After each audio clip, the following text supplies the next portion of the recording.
Coconut oil is bad for you. Any fat is bad for you.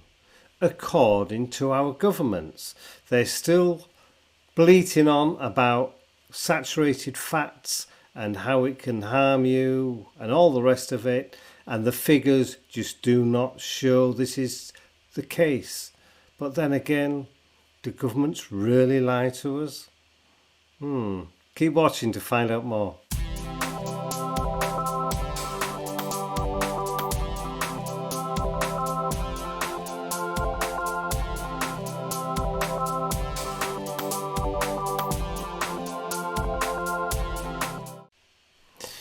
Okay, so if you believe everything your governments say about coconut oil and saturated fats and how you should live a healthy lifestyle, then really you need to watch this video, because it really is not the case.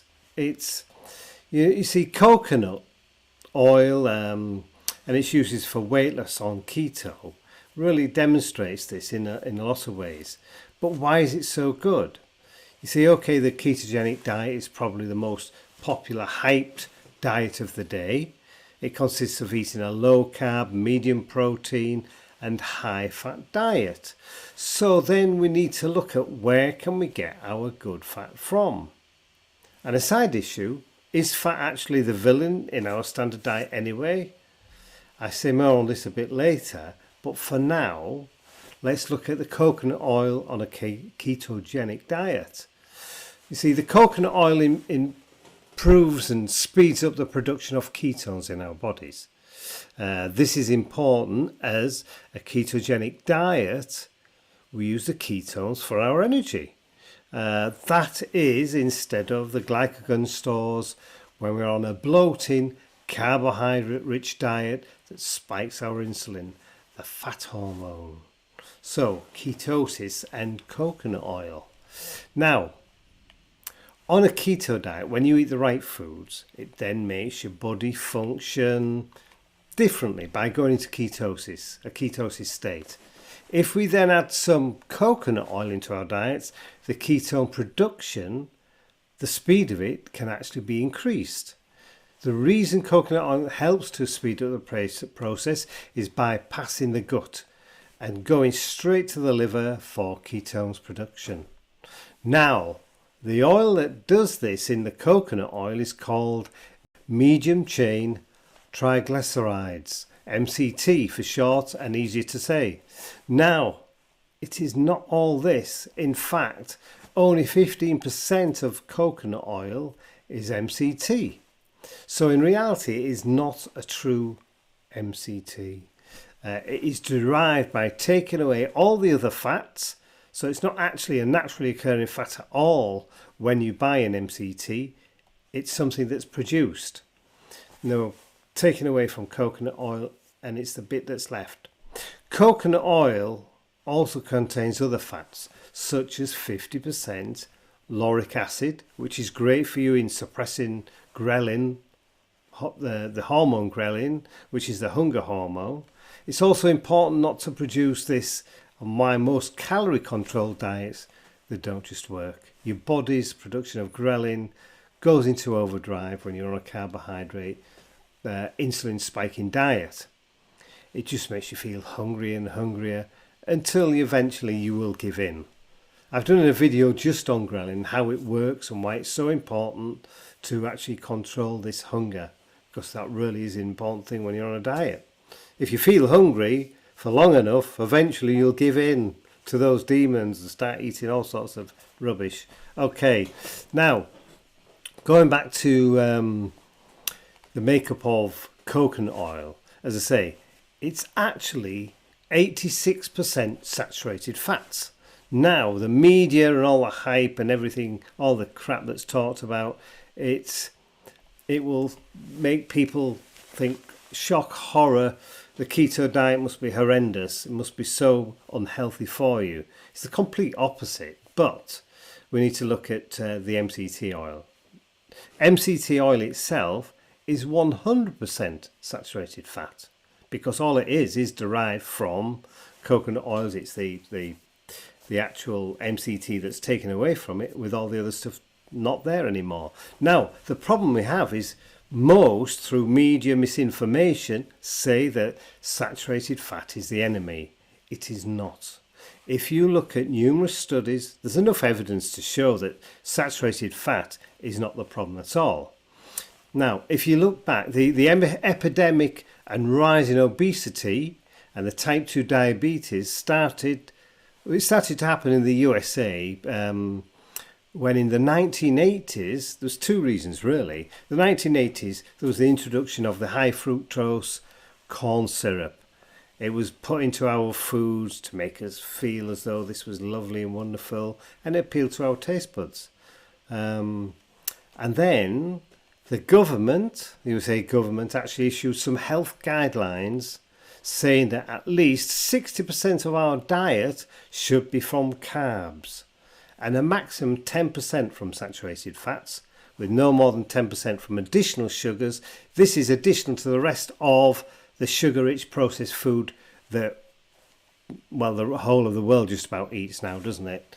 In 1960, the obesity level in the USA was 12%. This was before the government brought in the guidelines to help everyone with their health, and the fructose corn oil syrup was brought in.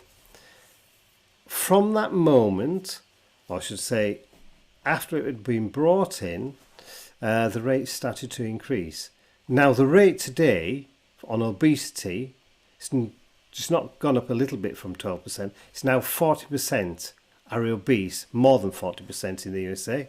Now, overweight, which is not quite reaching the classification of obese, obviously, but being overweight, you can be, it's definitely detrimental to your health. It's not a good thing to have.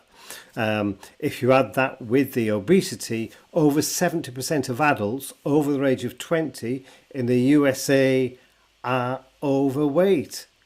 And that doesn't even include children. And you only need to look around, children everywhere, and it usually follows that the parents are the same and they get the habits from the parents. Now, whether this is misinformation from the governments and general society, I believe that this is a big part of it, or it's just to reach a point where they're not bothered anymore. You've got to be bothered if you want a long and healthy life. You need to do something because the obesity is a terrible problem.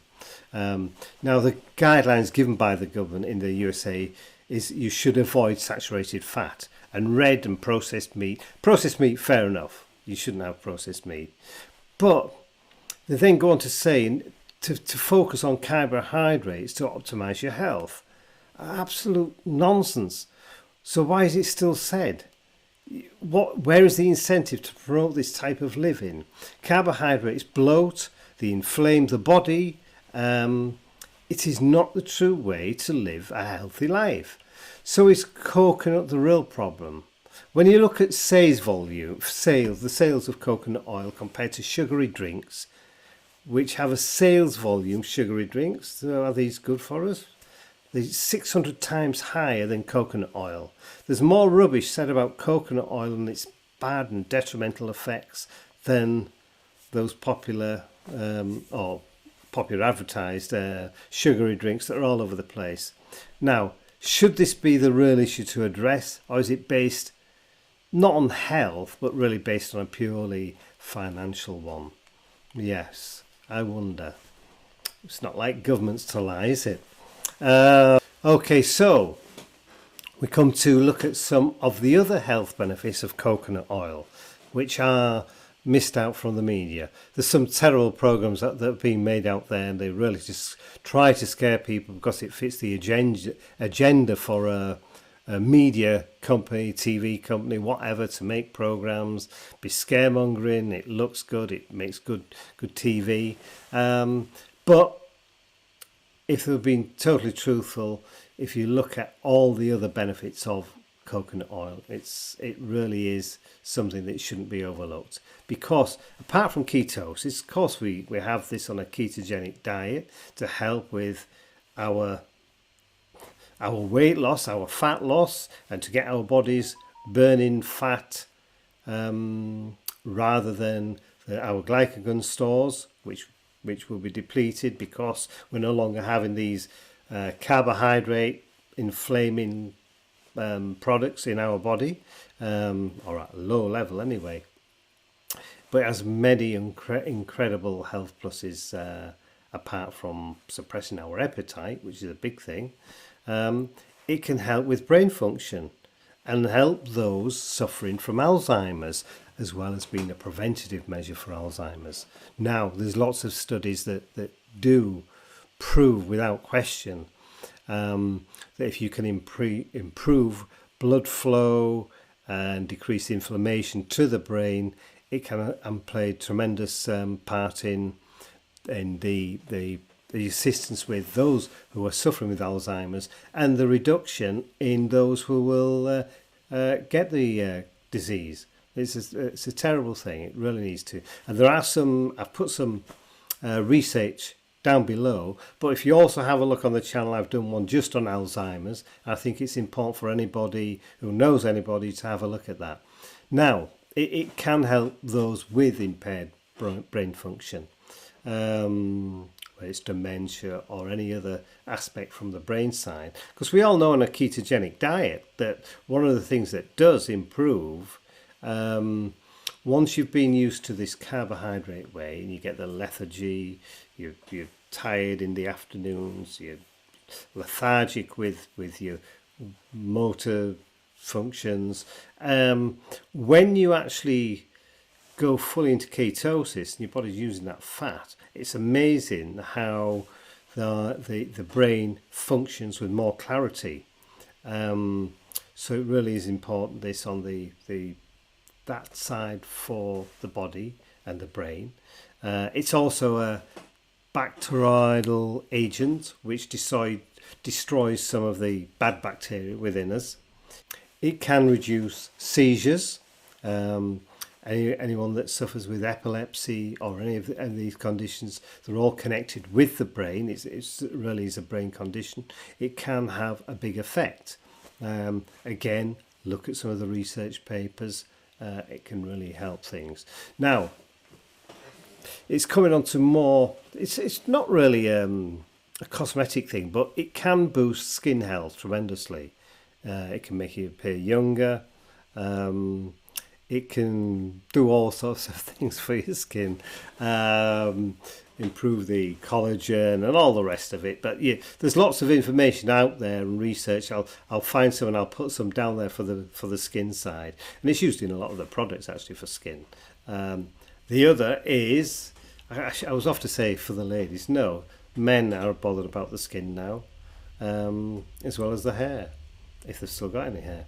Because it can boost your hair health, which is important. I know a few ladies that say that as they get older, one of the big problems that they do encounter is with menopause is actually hair loss.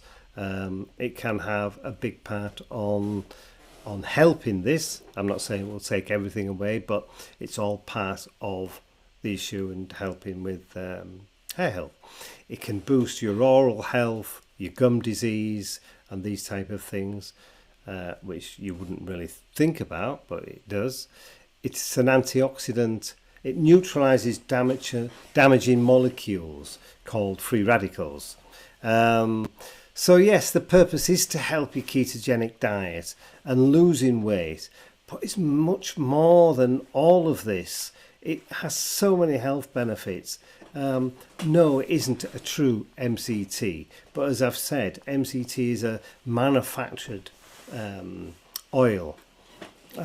It's good. There's nothing wrong if people are taking that. I always have a spoonful of coconut oil in the morning. It's okay. It isn't the most pleasant to myself, to be quite fair. I know some put them into coffee or the tea or something like this, but I just sooner have a spoonful. Now, it is important, anybody just starts on a keto diet, not to go straight into absolutely overloading with fats, because your body isn't used to this yet. You've got to wait and build into your ketosis state for it to work effectively. So what I would say to summarise is what coconut oil actually does is to help the production of ketones by bypassing the gut. And I think that's the thing. When it does that, it also reduces our hunger hormone ghrelin. It improves our blood circulation to the body and brain in conjunction with the reduction of inflammatory carbohydrates. Okay, we looked at the misinformation given about saturated fat, including coconut oil, by the governments, even though obesity is just going up and up since the guidance to reduce saturated fats come in. And it's still being reiterated today.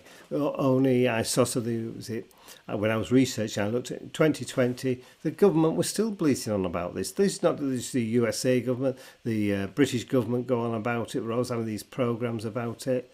All over the place, they all say this about saturated fats.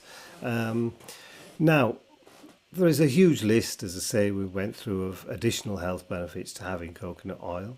I think really anybody sort of looking at this list, there's more depth required to explain all these, and these are a separate subject in themselves, so it's something to look at. But I've done one on Alzheimer's, as I mentioned, the preventative side, and it really is it's so important, and the effect it can have. There's other things. I never mentioned the cancer side of things, but as I say, that's another aspect to a ketogenic diet, having your body work differently to the carbohydrate way.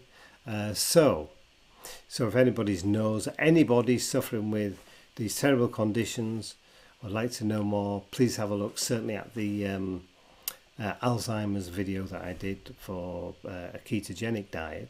So it's been interesting, the subject, even though I get more than a bit frustrated, because generally the ketogenic diet, including having healthy coconut oil, is such a positive thing to do for your health.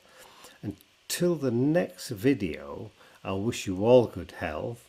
Oh, and click subscribe, do the bell thing and all that stuff. I'm supposed to ask for it, I always forget, and I always think it sounds a bit crass anyway, but there you go, I know you're supposed to do it. That's probably why I've got no one following. Or is it because of the crap videos? Who knows? Anyway, until the next video from me, David H, bye bye for now.